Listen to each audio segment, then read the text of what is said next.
குறும்படத்தில் ஒவ்வொரு மாவட்டம் முழுவதும் இருக்கக்கூடிய இஸ்லாமிய சமூக மக்களுக்கு அவர்களுடைய உரிமைகளுக்காக குரல் எழுப்பக்கூடிய அரசியல் தலைவர்களை, சமுதாய இயக்கத்திலே முன்னணி பொறுப்பில் இருப்பவர்களை குறிவைத்து மாவட்டம் வாரியாக ஒரு மிக பிரம்மாண்டமான கலவரத்தை நிகழ்த்துவதற்கு ஒரு குறும்படத்தை எடுத்து யூடியூப் போன்ற வலைதளங்களிலே இன்று தொடர்ந்து பரப்பி வருகிறார்கள். காவல்துறையிலே புகார் கொடுத்தோம். ஆனால் நம் மீது ஒருவன் புகார் கொடுத்தால் உடனடியாக நடவடிக்கை எடுக்கின்ற காவல்துறை நம்மை தீவிரவாதியாக சித்தரித்து ஒருவன் படம் எடுத்து யூடியூப்ல புலங்க விட்டுக்கிட்டு இருக்கான். அவன் மீது புகார் கொடுத்தால் லீகல் ஒப்பீனியன் கேட்டுத்தான் வழக்கு போடுவோம்னு சொல்லக்கூடிய அளவிற்கு நம்முடைய குரல் வழிகள் நசுக்கப்படுகிறது. அது ஒரு சப்ஜெக்ட், அதுக்குள்ள நம்ம போக வேணாம். நான் சொல்ல இருந்த செய்தி என்னவென்று சொன்னால், என் அன்பிற்குரிய உளவுத்துறை தோழர்களே, காவல்துறை நண்பர்களே, முஸ்லிம்களை தொடர்ந்து தமிழகத்திலே தீவிரவாதி என்று புலம்பிக் கொண்டிருக்கின்ற இந்து முன்னணி ராமகோபாலனுக்கும் பாரதிய ஜனதா கட்சியிலே கனுசலையாக தமிழகம் முழுவதும் நச்சு கருத்துக்களை தொடர்ந்து பரப்பி கொண்டிருக்கின்ற பாரதிய ஜனதா கட்சியைச் சேர்ந்த ஹச் ராஜாவுக்கும் சுப்பிரமணிய சுவாமிக்கும் தமிழ்நாடு முஸ்லிம் முன்னேற்ற கழகத்தினுடைய மேடையிலே நான் அழைப்பு விடுக்கிறேன். உங்களுக்கு தைரியம் இருந்தால் மக்கள் மன்றத்தில் நாம் ஒரு நிகழ்ச்சி நடத்தலாம். மக்களை திரட்டுவோம். அனைத்து சமூக மக்களையும் ஒரு களத்தில் நிறுத்தி இந்த தேசத்தினுடைய சுதந்திர போராட்டத்தின் போது இந்த நாட்டினுடைய சுதந்திர போராட்டத்திற்காக உழைத்தவர்கள் யார், நாட்டினுடைய விடுதலை போராட்டத்திற்காக உயிர் நீத்தவர்கள் யார் என்ற பட்டிமன்றத்தை, ஒரு விவாதத்தை நடத்துவதற்கு தமிழ்நாடு முஸ்லிம் முன்னேற்ற கழகம் தயாராக இருந்து கொண்டிருக்கிறது. பாரதிய ஜனதா கட்சி இந்த விவாதத்துக்கு தயாரா? இந்து முன்னணி தயாரா? காஞ்சி மாவட்டம் தீவிரவாதிகளுடைய கூடாரம் என்று சொல்லி ஒரு படத்தை போட்டு யாக்கூப் அவர்களை இவன் தான் தீவிரவாதியின் தலைவன் என்று சொல்லி இருக்கிறார்கள். எதிரா தீவிரவாதம், எது தீவிரவாதம்? அதையும் பல்ல இழிச்சுக்கிட்டு நம்முடைய சகோதரர்கள் பார்த்துக்கிட்டு பொறுமையா இருக்கிறோம். எது தீவிரவாதம்? யார் தீவிரவாதி? சமீபத்திலே மழை வெள்ளத்தால் சென்னை மூழ்கடிக்கப்பட்ட போது பாரதிய ஜனதா கட்சி எங்கே போனது? RSS எங்கே போனது?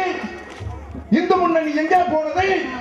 களத்திலே ராணுவத்துக்கு நிகராக என்று சொல்வதை விட ராணுவம் தன்னுடைய வாயிலே விரல் வைக்கக்கூடிய அளவிற்கு, இந்த ஆட்சியாளர்களை வியக்க வைக்கக்கூடிய அளவிற்கு களத்துக்கு சென்று உழைத்தவர்கள் தமிழ்நாடு முஸ்லிம் முன்னேற்ற கழகத்துக்கு சொந்தக்காரர்கள். அதற்கு தளபதியாக களத்திலே நின்றவர் சகோதரர் யாக்கூப் அவர்கள். அவரை தீவிரவாதி என்று சொன்னால், இந்த மழை வெள்ளத்தால் பாதிக்கப்பட்ட மக்களுக்கு உதவிக்கரம் நீட்டுவது தீவிரவாதம் என்று சொன்னார். மழை வெள்ளத்தால் பாதிக்கப்பட்ட ஒரு இந்து சகோதரனை காப்பாற்றுவது தீவிரவாதம் என்று சொன்னார். இந்த மழை வெள்ளத்தால் ஒருவன் கூட இறந்து விடக்கூடாது, அவன் சாதி மதம் பாராமல் மீட்கப்பட வேண்டும் என்று நினைத்தது தீவிரவாதம் என்று சொன்னால், அந்த தீவிரவாதத்தை தமிழ்நாடு முஸ்லிம் முன்னேற்ற கழகம் தொடர்ந்து செய்து கொண்டுதான் இருக்கும். அந்த தீவிரவாதத்திற்கு யாக்கூப் தளபதியாக நின்று தலைமையேற்றுக் கொண்டுதான் இருப்பார். மறுக்க முடியாது. எங்களை தீவிரவாதி என்று சொல்வதற்கு ஹச் ராஜாவுக்கு என்ன அருகதை இருக்கிறது? ராமகோபாலனுக்கு என்ன அருகதை இருக்கிறது? அப்பன் பேர் தெரியாத சுப்பிரமணிய சுவாமிக்கு என்ன அருகதை இருக்கிறது? கேட்கிறோம். யார் தீவிரவாதி என்று பட்டிமன்றம் போடலாமா? நாங்களா இந்த தேசத்தினுடைய தீவிரவாதிகள்? இந்த தேசம் ஆங்கிலேயர்களிடம் அடிமைப்பட்டு கிடந்த போது 240 ஆண்டு காலம் இந்த தேசத்தை ஆங்கிலேயர்கள் அடிமைப்படுத்துவதற்கு காரணமாக இந்த தேசத்திலே சுதந்திர போராட்ட தோழர்களை காட்டிக் கொடுத்துக் கொண்டு ஆங்கிலேயர்களுக்கு கூட்டிக் கொடுத்துக் கொண்டிருந்தவர்கள் தான் இந்த பூணல் போட்ட பார்ப்பன சமூகத்தைச் சேர்ந்தவர்கள். அவர்களுடைய வாரிசு எங்களை பார்த்து தீவிரவாதின்னு சொல்றியா? பேசலாமா வரலாறு? 1954 இந்த தேசத்தினுடைய 1854 இந்த தேசத்தினுடைய முகலாய ஆட்சி முடிவுக்கு வந்த தருணம். இந்த தேசத்தை கடைசியாக ஆட்சி செய்து கொண்டிருந்த முகலாயத்தின் 2ஆம் பகதூர் ஷா அவர்கள் இந்த நாட்டினுடைய மிகப்பெரிய, இந்த நாட்டினுடைய விடுதலைக்காக மிகப்பெரிய யுத்தத்தை முன்னெடுக்கிறார். ஆங்கிலேயர்களுக்கு எதிராக பல்வேறு களங்களிலே போராடுகிறார். போராடிய நேரத்திலே ஆங்கிலேயர்களுடைய அதிநவீன ஆயுதங்களுக்கு முன்னால் முஸ்லிம் மன்னனான பகதூர் ஷாவினுடைய படை தோற்கடிக்கப்படுகிறது. பகதூர் ஷா கைது செய்யப்பட்டார். கைது செய்து ஆங்கிலேயர்கள் சிறையிலே போடுகிறார்கள். சிறையிலே வந்து பகதூர் ஷாவை அழைத்து ஒரு ஆங்கில தளபதி கேட்டான், எங்களுக்கு கப்பம் கட்டேன்னு சொல்லு, ஆங்கிலேய ஆட்சியை ஏற்றுக்கொள்கிறேன் என்று சொல், உன்னை உயிரோடு விட்டு விடுகிறோம் என்று சொன்னார்கள். என்னுடைய தாய் நாட்டிற்காக நான் யாரோடும் சமரசம் செய்து கொள்ள மாட்டேன், உங்களை ஒரு காலத்திலும் ஏற்க மாட்டேன் என்று பகதூர் ஷா கொக்கரித்தான். விளைவு என்ன? பகதூர் ஷாவை இந்த தேசத்தில் இருந்த ஆங்கிலேயர்கள் நாடு கடத்தினார்கள். பர்மாவினுடைய தலைநகர் ரங்கூனுக்கு நாடு கடத்தினார்கள். கொடிய சிறையிலே வாட்டி வளைத்தார்கள். பகதூர் ஷாவை சிறைச்சாலைக்கு உள்ளே போட்டு அவர்களுக்கு உணவு கொடுக்க மறுத்தார்கள், குடிக்க நீர் கொடுக்க மறுத்தார்கள். 10 நாள் சிறைவாசத்திற்கு பிறகு பகதூர் ஷா அவர்கள் மிகுந்த வாட்டத்தோடு அங்கே பாதுகாப்புக்கு நின்று கொண்டிருந்த ஆங்கில படை வீரர்களை அழைத்து சொன்னார், நான் ஒரு தேசத்தை ஆட்சி செய்த மன்னன், நான் ஒரு தேசத்தை ஆண்ட மன்னன், என்னை கைது செய்து சிறையிலே அடைத்திருக்கிறீர்கள், எனக்கு பசிக்கிறது, உண்ண உணவு கொடுங்கள், எனக்கு தவிக்கிறது, குடிக்க நீர் கொடுங்கள், அடிப்படை மனித உரிமைகளை நிலைநாட்டுங்கள் என்று சொன்னார். பகதூர் ஷா அவர்களுடைய கோரிக்கையை அந்த சிறை காவலர் அந்த ஆங்கில படை தளபதியிடம் போய் சொல்றான். சொன்னவுடனே அந்த ஆங்கில படை தளபதி வந்து பகதூர் ஷாவிடம் சொன்னான், பசிக்கிறதா, இதோ உணவு அனுப்பி வைக்கிறேன் என்று சொல்லி சென்ற சிறிது நேரத்தில் ஒரு அழகான தட்டிலே, அன்றைய பண்டை காலத்து பழக்க வழக்கத்தை போன்று ஒரு அழகான தட்டிலே ஒரு சிவப்பு மூடியை போட்டு பகதூர் ஷாவுக்கு உணவு அனுப்பி வைக்கிறார்கள். பல நாள் பட்டினி, பல நாள் தாளம், பசியோடும் பட்டினியோடும் தவித்துக் கொண்டிருந்த மாமன்னர் பகதூர் ஷா அவர்கள் ஆர்வத்தோடு வந்து வேக வேகமாக அந்த துணி தட்டை திறந்து பார்க்கிறார். மாமன்னர் பகதூர் ஷா அவர்களின் இதயத்திலே ஒரு பேரிடி, கண்களிலே மழை, நரம்புகளிலே மின்சார அதிர்வு. என்ன தெரியுமா இருந்தது அந்த தட்டிலே? சிறையிலே இருக்கக்கூடிய பகதூர் ஷா உணவு கேட்டாராம். அதன் காரணமாக அவருடைய 2 புதல்வர்களின் தலையை அறுத்து இதை உணவாக தின்னுங்கள் என்று ஆங்கிலேயர்கள் அனுப்பி வைத்த வரலாறு முஸ்லிம்களுக்கு சொந்தமான வரலாறு. நாங்கள் தீவிரவாதிகளா? அதே இந்திய தேசத்திலே வெள்ளையனே வெளியேறும் போராட்டம் நடந்து கொண்டிருந்த போது உத்தரப்பிரதேசம் லக்னோவிலே வெள்ளையனே வெளியேறும் போராட்டம் நாளை என்று சொன்னால் நடத்துவதற்கு இளைஞர்கள் இன்று தயாராகி கொண்டிருக்கிறார்கள். அன்றைய இரவு ஆங்கிலேயர்களுடைய அலுவலகத்துக்கு மேலே பறந்து கொண்டிருந்த பிரிட்டிஷ் கொடியை அப்புறப்படுத்திவிட்டு இந்திய தேசத்தினுடைய மூவர்ண கொடியை அன்றைய இந்திய சுதந்திர போராட்டத்திற்காக களத்தில் இருந்த இளைஞர்கள் ஆங்கிலேயர்களுடைய அலுவலகத்தில் இருந்த பிரிட்டிஷ் கொடியை இறக்கிட்டு இந்திய கொடியை பறக்க விட்டார்கள். மறுநாள் விடிந்தது. ஆங்கிலேயர்கள் தேசிய கொடியை பார்த்துவிட்டு கோபம் கொண்டார்கள். கோபத்தோடு இது போன்ற ஒரு மைதானத்திலே அந்த வெள்ளையனே வெளியேறு போராட்டக்காரர்களை எல்லாம் அணிதிரட்டி வைத்துக் கொண்டு ஒரு ஆங்கில தளபதி பேசணும். யாரா இந்த அலுவலகத்தில் பிரிட்டிஷ் கொடியை இறக்கிட்டு தேசிய கொடியை பறக்க விட்டதுன்னு கேட்கிறான். ஒரு மக்கள் கூட வாய் திறக்கவில்லை. மௌனம் மட்டும்தான் அங்கே பதிலாக வந்தது.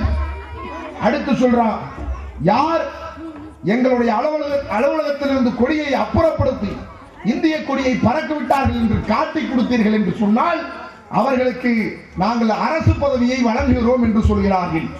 அப்பையும் மௌனமாக இருக்கிறார் மக்கள். அடுத்த ஒரு ஆசை வார்த்தை, எங்களுடைய அமைச்சரவையிலே அமைச்சர் பொறுப்பை வழங்குவோம் என்று சொல்கிறார்கள். அப்பையும் மௌனமாகத்தான் மக்கள் இருந்தார்கள். அமைச்சர் பதவி கொடுத்து இந்த தேசத்தினுடைய முக்கிய இந்த படைகளை கண்காணித்து இந்த படைகளை இயக்கக்கூடிய பொறுப்பை நாங்கள் வழங்குவோம் என்று சொல்கின்ற போது இந்த கூட்டத்திலே ஒரு கை உயர்கிறது. அந்த இளைஞனுக்கு 19 வயது இருக்கு. அந்த 19 வயது இளைஞன் தன்னுடைய கையை உயர்த்தி நான் காட்டி கொடுக்கிறேன் என்று சொன்னான்.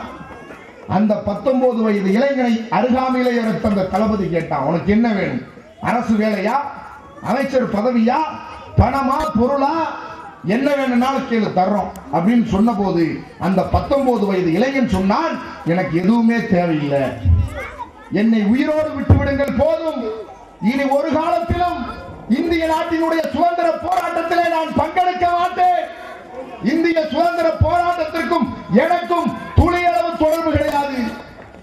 இந்தியாவில் உங்களுடைய தேசம், நீங்கள் ஆட்சி செய்து கொள்ளுங்கள், உங்களுக்கு எதிராக ஒரு காலத்திலும் நான் போராட்ட களத்திற்கு வரமாட்டேன் என்று சொல்லி அந்த 19 வயது இளைஞன் ஆங்கிலேயர்களுக்கு அடிமை சாசனம் எழுதி கொடுத்தார்.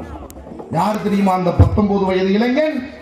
இந்திய தேசத்திற்கும் எனக்கும் துளியளவு தொடர்பில்லை என்று ஆங்கிலேயரிடம் அடிமை சாசனம் எழுதி கொடுத்த வாஜ்பாய் இந்த தேசத்தை 7 ஆண்டு காலம் ஆட்சி செய்திருக்கிறார். இந்த கூட்டத்தில் வந்த நீங்க தீவிரவாதியா? உணவு இந்த தேசத்தினுடைய விடுதலைக்கு போராடியதற்காக நாடு கடத்தப்பட்டு சிறை தண்டனை அனுபவிக்கப்பட்டு உணவு கேட்ட காரணத்திற்காக 2 புதல்வர்களின் தலையை இழந்த பகதூர் ஷாவினுடைய வாரிசுகள் நாங்கள் தீவிரவாதிகளா? வாதிடலாமா? அச்சு ராஜாவுக்கு என்ன அருகதை இருக்கிறது? ராமகோபாலனுக்கு என்ன அருகதை இருக்கிறது? பாரதிய ஜனதா கட்சிக்கு என்ன அருகதை இருக்கிறது என்று கேட்கிறோம். தீவிரவாதிகள் என்ற வார்த்தையை உச்சரிப்பதற்கு உங்களுக்கு எந்த அதிகாரமும் இல்லை. அதற்கு தகுதியானவர்கள் அல்ல. எனக்கு முன்னால் பேசிய அனைவரும் சொன்னார்கள், இன்று மாணவர்களுடைய போராட்டம் ஒடுக்கப்படுகிறது. அண்ணன் யாக்கூப் அவர்கள் சொன்னார்கள் கண்ணையா குமார் அவர்களை பற்றி. கண்ணையா குமார் என்று சொல்லக்கூடிய ஜவஹர்லால் நேரு பல்கலைக்கழகத்தினுடைய மாணவர் பேரவையினுடைய தலைவர் என்ன காரணத்திற்காக தேச விரோத குற்றத்திலே கைது செய்யப்பட்டால் பாகிஸ்தான் ஜிந்தாபாத் கோஷம் போட்டார் சொல்லி அவர் மீது ஜி நியூஸ் தொலைக்காட்சி வெளியிட்ட ஒரு வீடியோவை ஆதாரமாக வைத்து அவர் மீது வழக்கு போட்டானே, அதுவா காரணம்? இல்லை. இந்த தேசத்திலே பாரதிய ஜனதா கட்சியையும் RSS-ஐயும் நரேந்திர மோடியையும் யார் எதிர்த்து பேசினாலும் அவர்களுக்கு தேச விரோத வழக்கு என்ற ஒரு எழுதப்படாத சட்டம் இந்த தேசத்திலே அமல்படுத்தப்பட்டுக் கொண்டிருக்கிறது. நரேந்திர மோடியே தேசபக்தன் ஒருத்தர் எவனாச்சும் இந்திய தேசத்துல சொல்ல முடியுமா? நரேந்திர மோடி தேசபக்தன் என்று எவனாச்சு சொன்னா அவனோடு களத்தில் இறங்கி சண்டை போறது கூட நாங்க தயங்க மாட்டோம். ஏன்? தேசத்துல நரேந்திர மோடி என்ன தியாகியா? இந்த நாடு கேடு கெட்டு போவதற்கு முழு முதல் காரணம் நரேந்திர மோடி. இந்த தேசத்திலே வன்முறை இன்று தலைவிரித்து ஆடுவதற்கு முழு முதல் காரணம் நரேந்திர மோடி என்று நான் சொன்னால் யாராலும் மறுத்து பேச முடியாது. இந்த தேசத்தினுடைய பாராளுமன்றம் இந்த நாட்டு மக்களினுடைய வறுமைகளை எப்படி தீர்க்குவது என்று விவாதிக்கப்பட வேண்டிய ஒரு இடம். இந்த நாட்டினுடைய பொருளாதாரத்தை எப்படி பெருக்குவது என்று விவாதம் செய்ய வேண்டிய ஒரு களம் இந்த தேசத்தினுடைய பாராளுமன்றம். இந்த நாட்டை எப்படி பாதுகாப்பது என்று திட்டமிட வேண்டிய ஒரு களம் இந்த தேசத்தினுடைய பாராளுமன்றம். ஆனால் நரேந்திர மோடியினுடைய ஆட்சியிலே என்ன நடக்கிறது? முஸ்லிம்கள் இதை சாப்பிடணும், இதை சாப்பிடக்கூடாது பாராளுமன்றத்திலே பேசப்படுகிறது. முஸ்லிம் பெண்கள் 2 குழந்தைக்கு மேல பெற்றுக்க கூடாது, மீறி பெற்றுக்கிட்டா கருத்தடையை கட்டாயமாக செய்துவிட்டு அந்த முஸ்லிம் தாயை சிறையிலே அடைப்போம் என்று பாராளுமன்றத்திலே பேசப்படுகிறது. முஸ்லிம்களுக்கு ஓட்டுரிமை கொடுக்கலாமா வேணாமா, கொடுக்க கூடாது என்று இந்த தேசத்தினுடைய பாராளுமன்றம் பேசுகிறது. முஸ்லிம்கள் இதைத்தான் சமைக்க வேண்டும் என்று முஸ்லிம்களுடைய சமையல் கட்டு வரைக்கும் பாராளுமன்றத்திலே பேசப்படுகிறது. சிந்தித்து பார்க்க வேண்டும். இந்த நாட்டிலே முஸ்லிம்களும் கிறிஸ்தவர்களும் பள்ளிவாசலையும் தேவாலயம் கட்டது கூடாது, அது இருக்கவே கூடாது, இடித்து தள்ள வேண்டும் என்று இந்த தேசத்தினுடைய பாராளுமன்றத்திலே பேசப்படுகிறது. இதற்காகவா இந்த நாட்டு மக்கள் நரேந்திர மோடியை ஆட்சியிலே அமர்த்தினார்கள்? சிந்தித்து பார்க்க வேண்டும் என் அன்பிற்கினிய சகோதரர்களே. மோடி ஆட்சியினுடைய அவலத்தை, மோடி ஆட்சியினுடைய அநாகரிகத்தை, மோடி ஆட்சியினுடைய அடக்குமுறையை கண்ணையா குமாரும் ரோஹித் வெமுலாவும் இந்த தேசத்திலே விமர்சனத்தினுடைய விளைவுதான். ரோஹித் வெமுலா தற்கொலைக்கு தூண்டப்பட்டு படுகொலை செய்யப்பட்டார். கண்ணையா குமார் தேச துரோக வழக்கு புனையப்பட்டு சிறையிலே கொடுமைப்படுத்தப்பட்டு இன்று நீதிமன்றத்தால் விடுதலை செய்யப்பட்டிருக்கிறார். இவர்கள் செய்த கொடுமை என்ன? அண்ணல் பாபா சாஹிப் அண்ணல் அம்பேத்கர் அவர்கள் எழுதிய சட்டத்தை நரேந்திர மோடியினுடைய அரசு RSS-இனுடைய பொம்மையாக செயலாற்றிக் கொண்டிருக்கக்கூடிய இந்த அரசு அம்பேத்கரினுடைய அரசியலமைப்பு சட்டத்தை காலிலே போட்டு மிதித்து மனதர்ம சட்டத்தை, பார்ப்பன சட்டத்தை, அந்த வர்ணசர்ம சட்டத்தை இந்த தேசத்திலே கொஞ்சம் கொஞ்சமாக அமல்படுத்திக் கொண்டிருக்கிறது. அதை தடுத்து நிறுத்த வேண்டும் என்று ஆவேசமாக கொந்தளித்ததனுடைய விளைவுதான் ரோஹித் வெமுலா தற்கொலைக்கு தூண்டப்பட்டார். கண்ணையா குமார் தேச துரோக வழக்கிலே கைது செய்யப்பட்டார். இதைவிட என்ன அவர்கள் தவறு செய்தார்கள் சுட்டிக்காட்ட முடியுமா? பாரதிய ஜனதா கட்சியினுடைய ஆட்சியை யாருமே எதிர்க்க கூடாது. நரேந்திர மோடியை யாருமே விமர்சிக்க கூடாது என்பதுதான் RSS அஜெண்டாவாக இருக்கக்கூடிய எல்லா அடக்குமுறையும் இந்த தேசத்தினுடைய எல்லா தீவிரவாத செயல்களையும் செய்துவிட்டு முஸ்லிம்களை தீவிரவாதிகள் என்று இவர்கள் சொல்வதை என் அன்பிற்கினிய தொப்புள் கொடி உறவுகளே, எங்களுடைய இந்து சகோதரர்களே, மாற்று மத நண்பர்களே, நீங்கள் புரிந்து கொள்ள வேண்டும். RSS திட்டம் என்ன தெரியுமா? இந்த தெருவில் ஒரு நாய் போகுதுன்னு சொன்னா அந்த நாயை போய் கல்ல தூக்கி அடிச்சா ஏப்பா அடிக்கிறேன்னு கேட்பான்.